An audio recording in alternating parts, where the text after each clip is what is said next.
आज हम बात करने वाले हैं सोयाबीन की एक और अल्टीमेट वैरायटी के बारे में। जैसे कि हम आपको हमेशा बताते आए हैं कि एनआरसी की जो वैरायटियां हैं इनमें हाइट का किसी भी प्रकार का कोई इशू नहीं रहता है और इन वैरायटियों में जो प्रोडक्शन देने की क्षमता है ये भी अधिक रहती है। लेकिन जितना जिस वैरायटी में प्रोडक्शन देने की क्षमता अधिक रहेगी उतना उस वैरायटी में नाजुकपन भी रहेगा। अगर नाजुकपन भी रहेगा उसके बाद वैरायटी में उत्पादन देने की क्षमता भी है तो उसमें आपको जो फर्टिलाइज़र है उसका मैनेजमेंट करना पड़ेगा, जो फर्टिगेशन है उसको थोड़ा सा बढ़ाना पड़ेगा। इसी प्रकार की एक और अल्टीमेट वैरायटी हम आज आपको दिखाने वाले हैं जिसे कि हम एनआरसी 268 के नाम से जानते हैं। आने वाले समय में ये जो वैरायटी है ये काफ़ी अच्छा उत्पादन भी देगी और इसका जो प्रोडक्शन है किसानों को बढ़कर भी मिलेगा। इस टाइप से अगर आप देखोगे कि जो ब्रांच है इनकी निकलने की कैपेसिटी आप देखोगे कितनी अल्टीमेट है। अभी अगर आप देखोगे तो 1 2 3 4 5 6 उसके साथ 7 8 7 6 7 हैं, लगभग 6 7 इसमें ब्रांच हैं। कुछ इस तरीके से देख सकते हैं।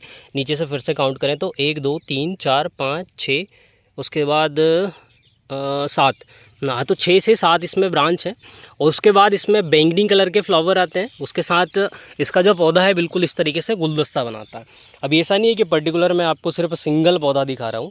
अभी मैं आपको अंदर जाके फिर दिखाता हूँ कि इसकी क्या कहानी है, क्योंकि ऐसा नहीं है कि ये जो वैरायटी है इसमें 1 2 पौधे की ये कंडीशन है कि मैं आपको 1 2 4 पौधे दिखा दे रहा हूँ और फिर उसकी ये कंडीशन है।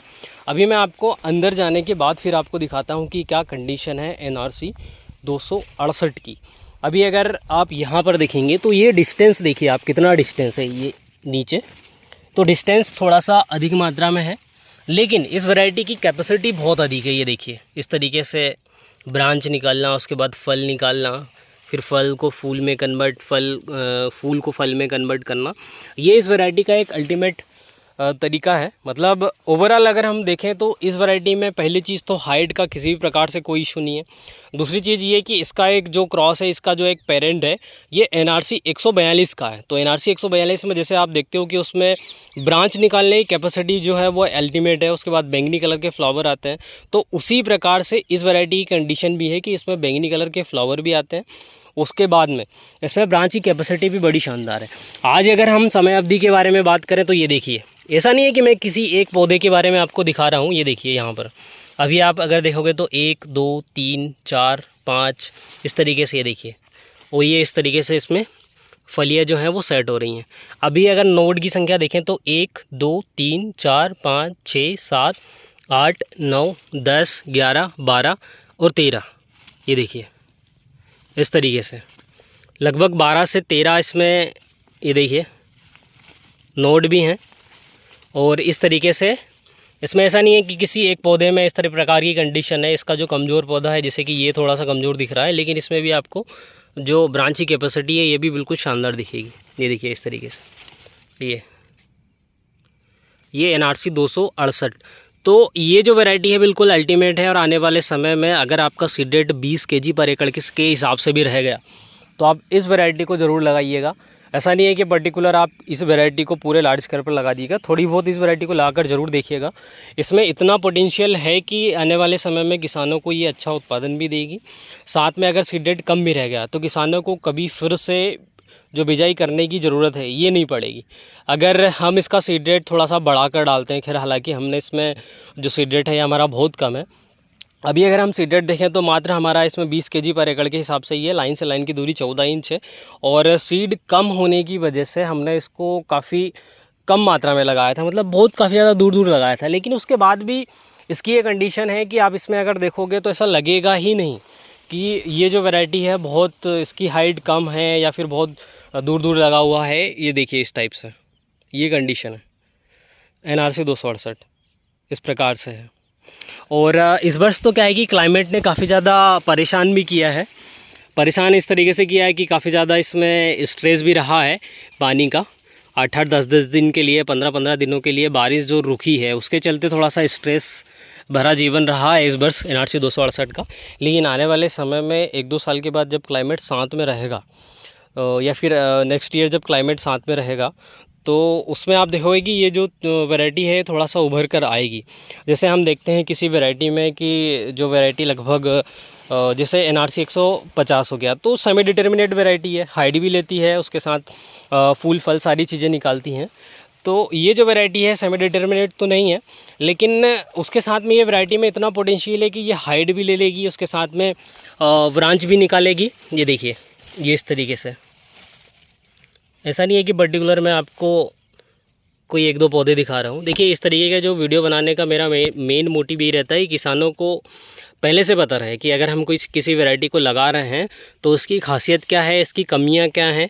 और क्या है कि वैसे तो कोई भी नई वैरायटी आती है तो उसमें कोई भी व्यक्ति किसी भी प्रकार से कोई भी उसकी बुराई तो करता नहीं है कि भाई इस वैरायटी में ये इसके नेगेटिव पॉइंट है।